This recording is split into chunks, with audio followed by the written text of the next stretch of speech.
Hello, everybody. It's Heather with the Leadership with Heart podcast. And I'm very thrilled today to have Ena Patel on the call. And here's the reason why. She was referred to me to the show by someone who's been listening since the very beginning, someone who's actually in my book, Steve Paul. I consider him a friend. And so when he said, "Oh, you have got to talk to Ena," I'm like, okay, I've been talking to Ena. And her background's super interesting. So, welcome, Ena. Welcome to the show. Thank you. Thanks for having me. I'm excited. And now tell everybody where you are in your leadership journey anyway.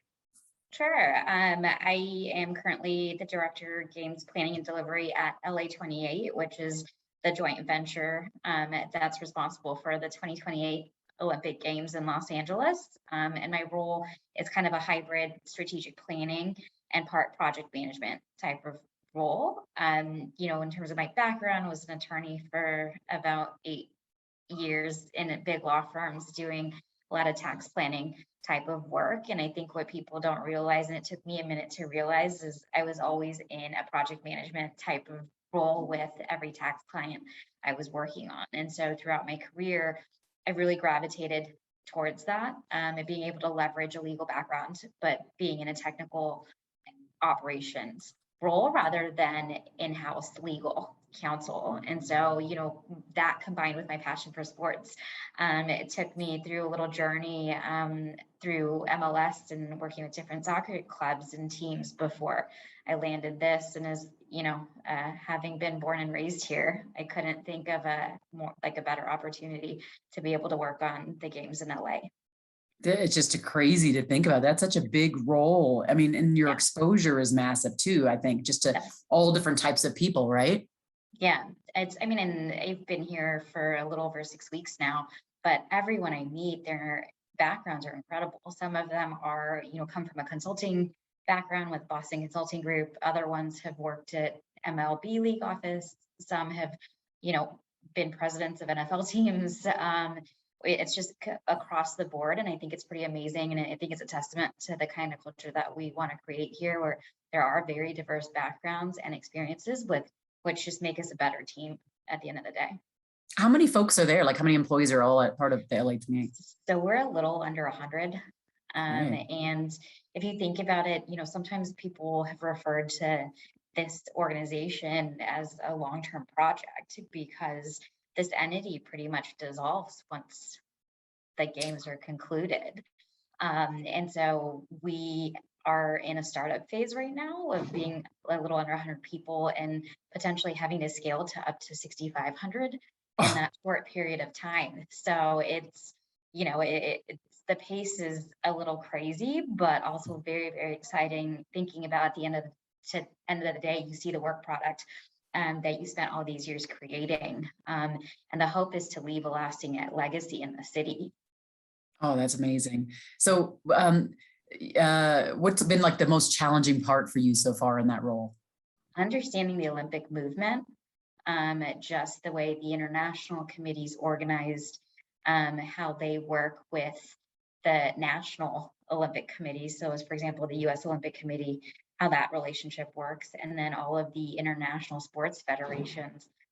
So all of the key stakeholders involved, and kind of just understanding all of that. But the organization and then my team specifically has been great in terms of arming me with background and reference materials that explain, okay, this is the Olympic Charter, this is the Olympic movement, this is why we host the Olympic Games, and then also an overview of when it comes to the LA specific ones, what we're looking to do, and why we think that we're unique compared to a lot of other games. And one of the biggest things is, if you think about the city of LA, there's so much already built infrastructure here in terms of venues and things like that, where we're pitching a no-build games, where there's no permanent infrastructure that we're going to have to actually construct.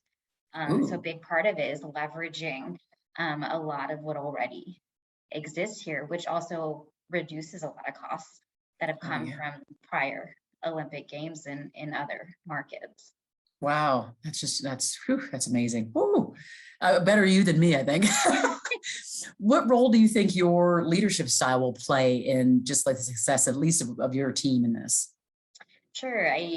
It's weird, my background of having been a tax attorney, you think of that area as being so specialized, but I've always thought in big picture terms. And so every role that I've had past and present, it's not just what am I doing to support you know, my team, but how does this fit into the bigger picture in terms of how the organization operates, and making sure that there's open lines of communication, and we're identifying dependencies and different stakeholders internally that need to be involved in certain conversations, because I think I've always been the glue in a lot of places that I've been, because I've been able to see that, right? I may be having a conversation with someone on a topic, and immediately my mind will go to who else needs to be tapped in to this, who else do we need to bring into this conversation, so we're all on the same page. And right now, being again closer to 100 people, it's important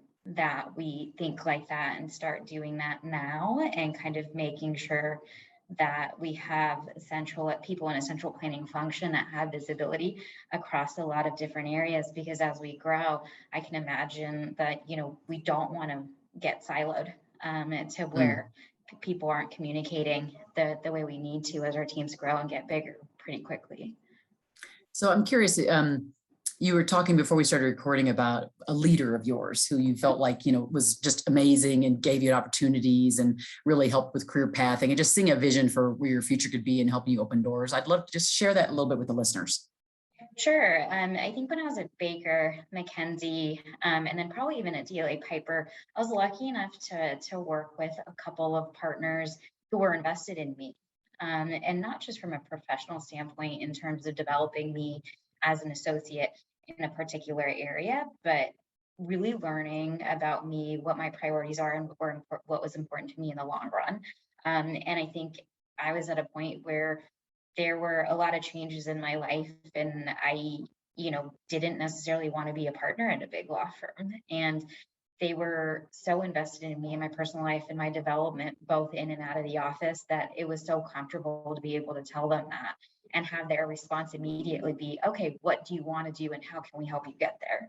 And those relationships really made me realize that people, for me and for them, the people were the most important. And those relationships were the most important. And because of that, I've been able to take that same approach, I think, with my own staff when I've had them, which is, tell me what you want to learn, tell me what you're thinking, and things you like and you don't like. And let's figure out, how to develop your skill set in the direction that you want to go in, and understanding that might change. And like, you look at my career, right? I went from being a tax attorney to working in the front office of a soccer club and consulting, and now with the Olympics. My career hasn't been on a linear path.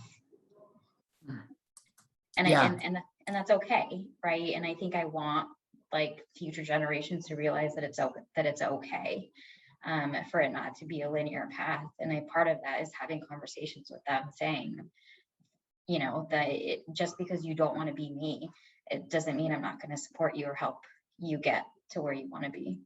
I love that. That is purely there's a couple things in my book on the art of caring leadership. And one is this idea of helping others discover their greatness, believing in them, and then, and supporting them and empowering them. And so I think all those different concepts you just said right in that one little story, I'm like, I love that manager. I want to talk to that leader and find out more about her. But, thinking about how we can really help our people grow, flourish, find that thing. And like you said, be okay without judgment, that they not follow the same line. Of course, you and I a political science degree, practice law, you practiced longer than I did, practice law, got out of it. And, now management consultant and speaker. And it's like, wait, where does that come from? It's everyone wonders, how are you not practicing anymore? Everybody wants to be a lawyer or a doctor or whatever. And it's like, well, not me.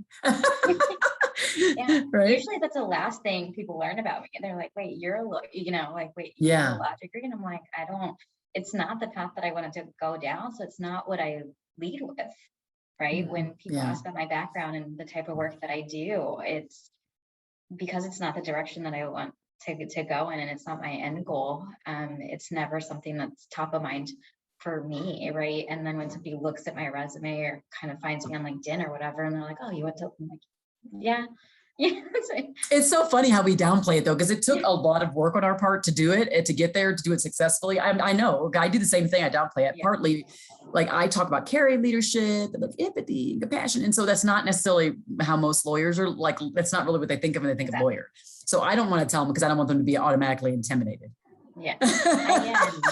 It took me a while, but I think a few years ago, I was actually at an interview at Riot King. It was somebody that there, and I've used this and I thank him for it, but he's like, your law degree is just like a tool in your toolbox. And I was like, yes, right? Like, and personally, I feel like there are other ones that I utilize more, and that are, to me worth more. But he's like, that's how I think of it. He's like, it's just another tool in your toolbox. And he's like, and that's how, if you present it that way, it will kind of get people to see you in a different light too, because I think having practiced for a while, it's people look at you as a lawyer, right? And nothing else, and kind of put you in this box. And I feel like me being able to kind of get out of that, and change that narrative a little bit has been also on me to change the way I present my background, my experience, and then my skill set.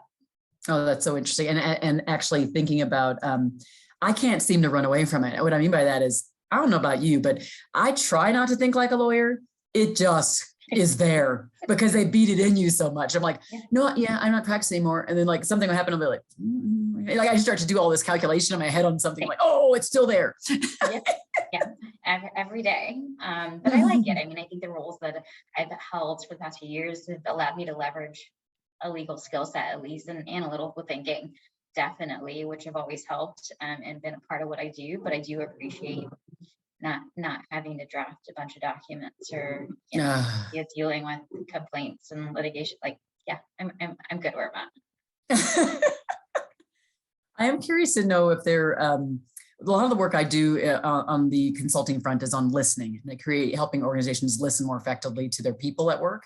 And so I am curious to know if there was a time where you can think of where someone took the time to really listen to you, and it made all the difference in maybe your career trajectory, or maybe just all the difference period on how you felt about an interaction or how you felt about the person. Do you have anything that's top of mind for you that you can think of? I think there's definitely been somebody in my life in the past few years who I actually met through an interview.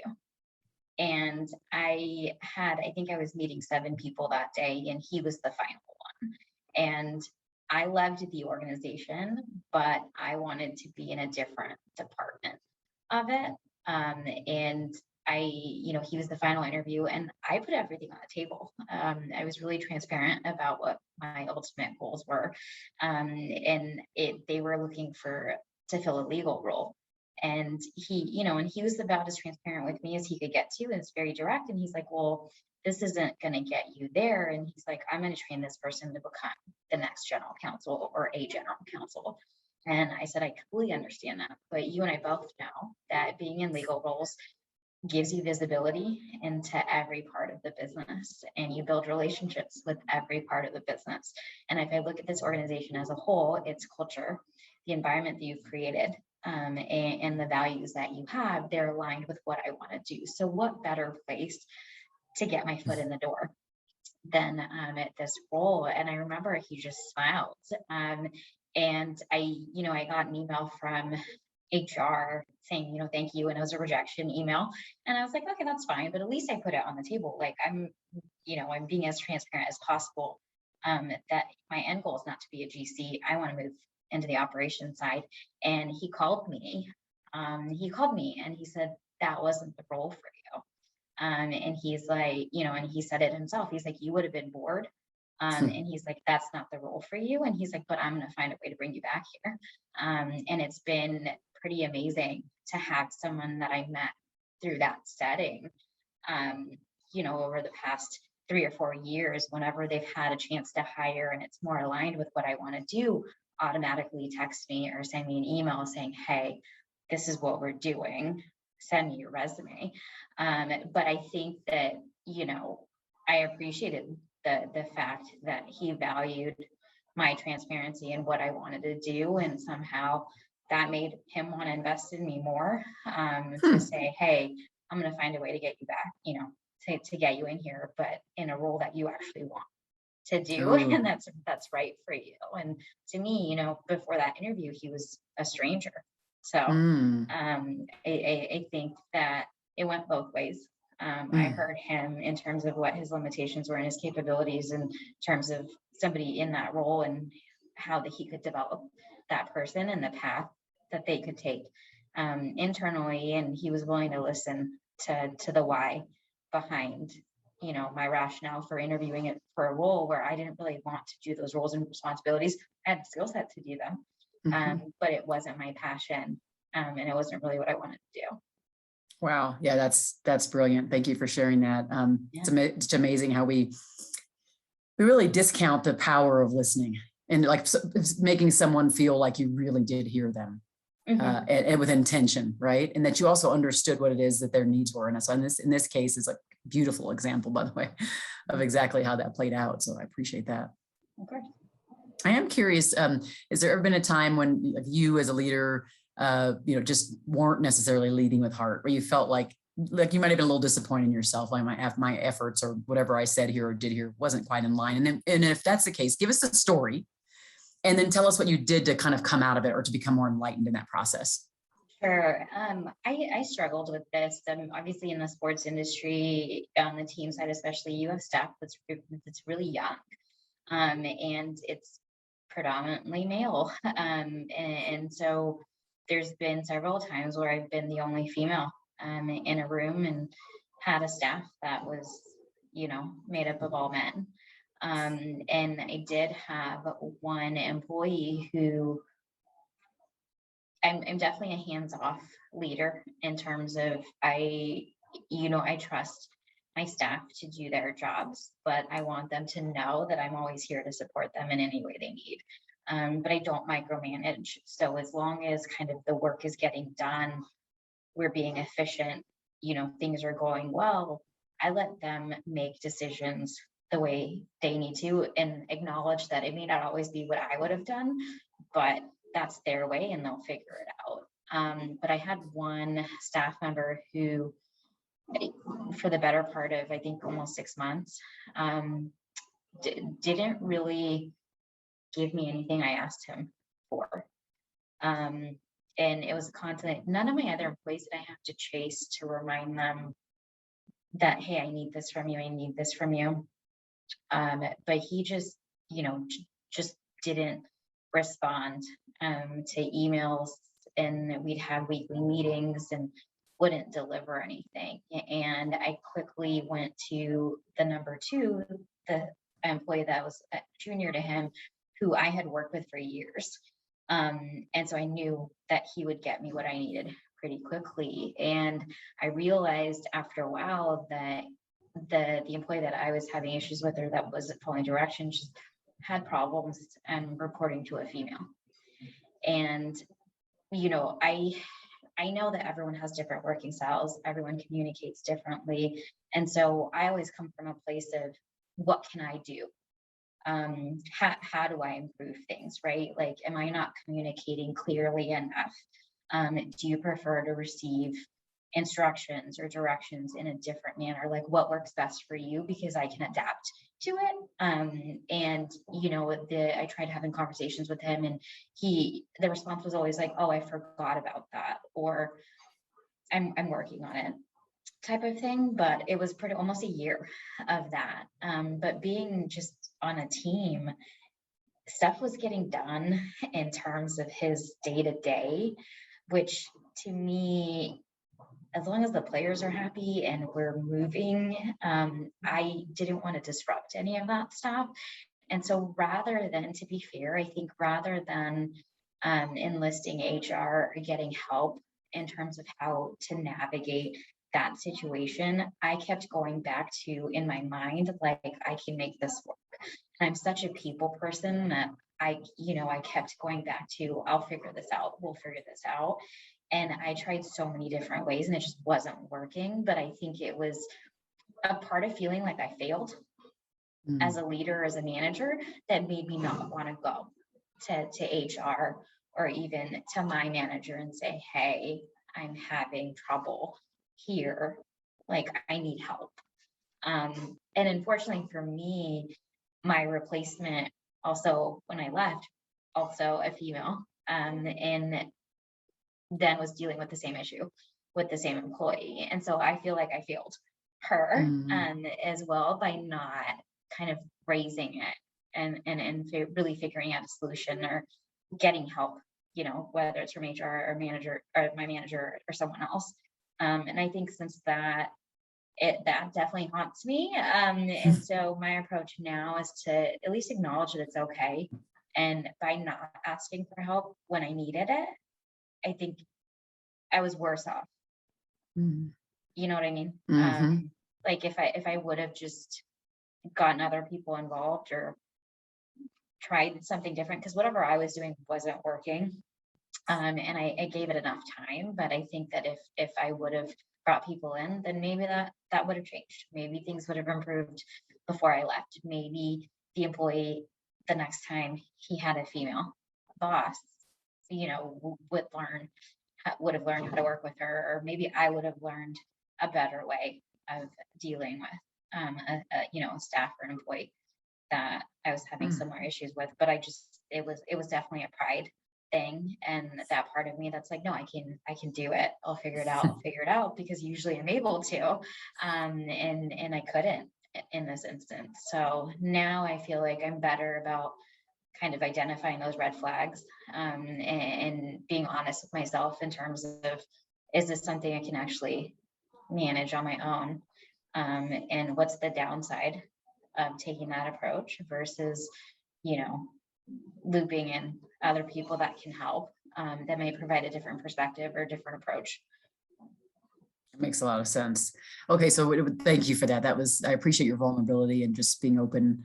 It's not always easy to kind of show everybody our warts, you know, but this is where the learning takes place for my listeners, right? So when they're there, that's where they learn. So now the table's turned. You get to kind of act like a host and ask me a question. Now you can ask me any question you want, and I answer the question for whoever's listening.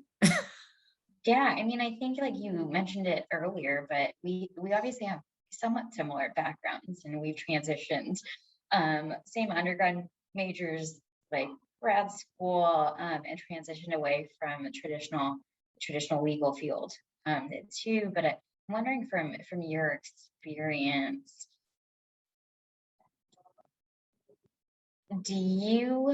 is there a reason why that transition took place for you, or kind of what your thought process was behind it? Because I think my experience has only been in big law firms, and for the most part, what my experience was, a lot of the leadership style was the same, except for, I feel like, the managers that I felt like lucky to have and held on to and still hold on to. So I'm kind of curious, when you talk about leadership with heart and you're kind of talking to everyone else about their leadership styles, like, you know, kind of what shaped yours, and was your transition away from the legal field a part of impacting your leadership style now? I haven't think everyone's ever asked me that question. Of course, it's highly relevant to yours because there's such a parallel, but my experience was only in one firm, and it was a small firm. I only practiced for 2 years, and it was all I needed to kind of realize. So my leadership style, I think, it was born way long ago, given like my personal history or my personal story, just being raised in interfaith and interracial house, and having like drugs and racism and all kinds of stuff that was inside my own family. So for me, there was a sense of early on being a victim of something, and then pretty quickly realizing I could be my own champion, and I wanted to be the champion and the voice for others. So my voice and everything I do now stems from pain, actually, and adversity in most cases. And then when you go back to like the law firm, I was working there for a couple of years. I started to become like a withering vine. I started to feel like I just knew it wasn't the right place for me. Part of it was because the leadership style of the two partners of the firm, one of them in particular, was really, really harsh. And so it really knocked up against my sense of like being a good person and justice and like being there for people and supportive and all of that stuff, which is so funny to say given this particular person and even just the type of practice and everything. But so I think that was just like another kind of everything in my life is like building up evidence of the person I wanted to be. It started when I was young, and every time I would read, I'd kind of knock up against a leader who I could sniff out and it would seem kind of like a previous leader from when I was a kid or something, then I would just keep going, yep, that's the exact opposite of what I want to do. Yep, that's the exact opposite of what I want to do. So I think that all of those things, it's such a really insightful for you to ask that. I just think a lot of those things add up with little bits and pieces of evidence that say, this is who I want to be. This is not, I don't want to emulate this. I want to emulate this. I think I'm no different than most leaders in that way. But when I think of leadership, I feel like my leadership style, so to speak, has continued to evolve as I grow, and I feel like I understand both myself and the world and people in general. And so sometimes it's, when people ask what's your leadership style, I feel like it's such a fluid thing, and it's also I feel like I have to adapt to the person that I'm sitting across or that I'm leading as well. And I think that's one thing that I've tried to spend a lot of time on, at least when I have direct reports, is really understanding who they are. Because again, you could have an introvert, you can have an extrovert, you can have people that communicate really well in writing, but verbally may not be the same. We have people that are visual learners. And so really taking the time to understand, what's the best way you receive communication and support and things like that, and being able to cater to them. And so that's why sometimes I'm like, I don't have apart from saying like I try to lead with empathy, there's not one approach that I take across the board. That's really, I need to figure out who this person is, and then it'll help me figure out how I can optimize like being the best leader I can for what they need and who they are. And I'm curious, like, if you had to describe your leadership style, what would that be, and is it similar, or is it kind of an approach that you take across the board? yeah, I would say, I mean, I definitely consider myself like a compassionate leader. So I think it is real similar. And I agree with you. I think it's very emotionally intelligent to say I lead people based upon what they need from me in the moment. And then different people require different things. I do also tend to be, very vulnerable, super transparent, and highly supportive. So I would say kind of those four things are what make me, no matter who it is I'm interacting with, no matter what they require from me, those four things are probably the things that make me up as a leader. Like they are my makeup. And the cookie cutter approach is not, I don't recommend a cookie cutter approach to leadership. So I think you're doing it the right way. Yeah. I am curious to know where you fall. Like, how do you deal with stereotypes at work? So being in the leadership roles you're in, being a woman of color, as I am too. So again, we have lots in common. How do you deal with kind of the stereotypes, and kind of like, how do you deal with that in an emotionally intelligent way? Do you? Yeah, and I don't know why this was the case, but for some reason, being a female and being a person of color didn't really hit me until I felt like I entered the sports industry. For whatever reason, I felt like when I went to school, my law firm class pretty much reflected law firm life, and the demographic and the makeup of it. And towards the latter part of my career in the law firms, when people were talking about just the breakdown of associate ratios of like just men to women and at different levels. And I remember at one of the firms, they were like, oh yeah, well, associates, it's typically like a 50-50 split between men and women. And then when you get to like a junior partner, non-equity partner, it then shifts to 60-40. And then when you get to equity partner, it's 80-20.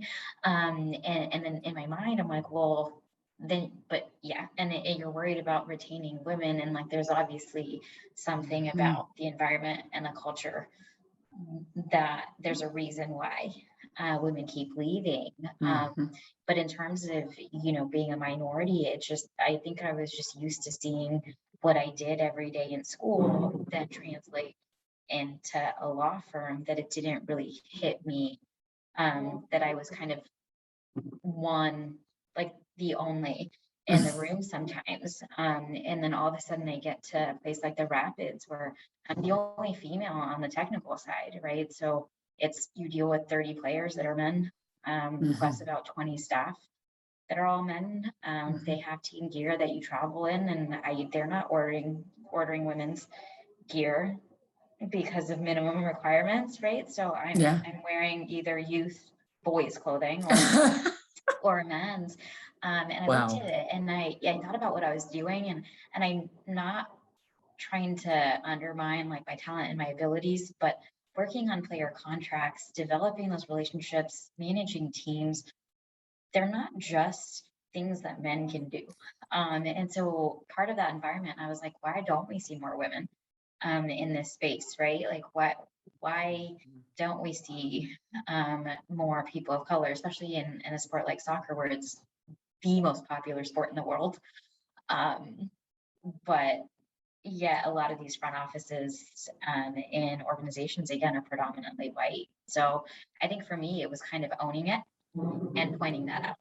Like, you know, if the teams have a bunch of international players coming into the market in this league, why don't our organizations reflect even the demographics of the players coming in? And there's something to be said about that. I mean, my passion for sports has come from the fact that it's so unifying.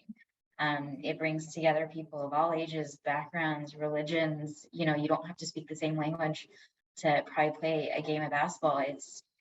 It's supposed to be unifying, yet there's definitely a disparity when you talk about the ratio of men to women, and then also, you know, just the racial demographic of a lot of this industry. And so for me, it's just kind of trying to move that needle little by little, and being able to be that voice in that room sometimes when people are quick to discount or kind of write off a candidate or something like that, and be like, well, no, actually you could, or this could work this way, or I've seen this, bringing a new perspective. And so I think it's important to me just to own it sometimes, of like being the only female in the room, or sometimes being the only person of color in the room. And even with LA28, there, you know, there's a big emphasis on being diverse and having that as one of our pillars. And we live in LA, right? Like to me, I think it'd be a failure if we didn't build this organization to reflect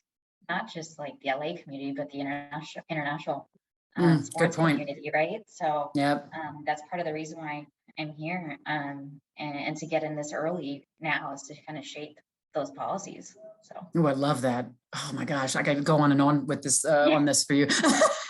So for those who are listening, because we obviously can't go on and on, but I might have you back.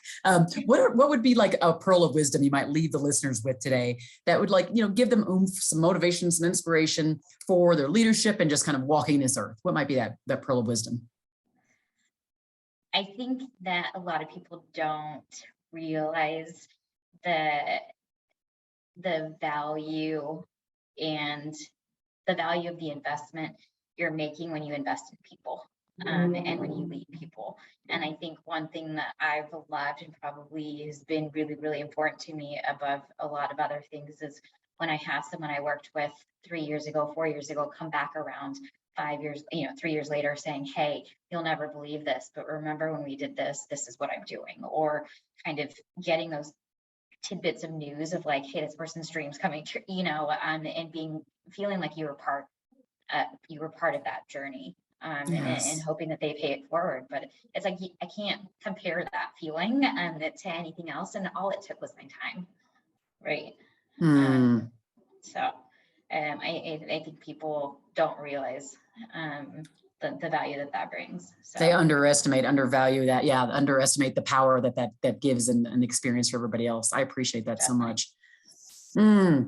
For those of you who are listening right now, if you've gotten just taken in so much, I've had a really good time, and I could sit here and talk for a long time with you. But if you're listening right now, oh my gosh, and you've had as much fun as I have, just definitely share this far and wide, because this is how leaders learn. This is how we grow and we expand our thinking. And then don't forget to go to Apple Podcasts too, and don't forget to write that review for that helps us go up on the algorithm and more people find this content. It's lovely to have met you, Ena, and just learned a lot in this time period for sure. Same, I appreciate it, and obviously would love to stay in touch, and who knows how our paths will cross. Oh, absolutely. I want that for sure. So thanks everybody for listening to the Leadership with Heart podcast. Be well.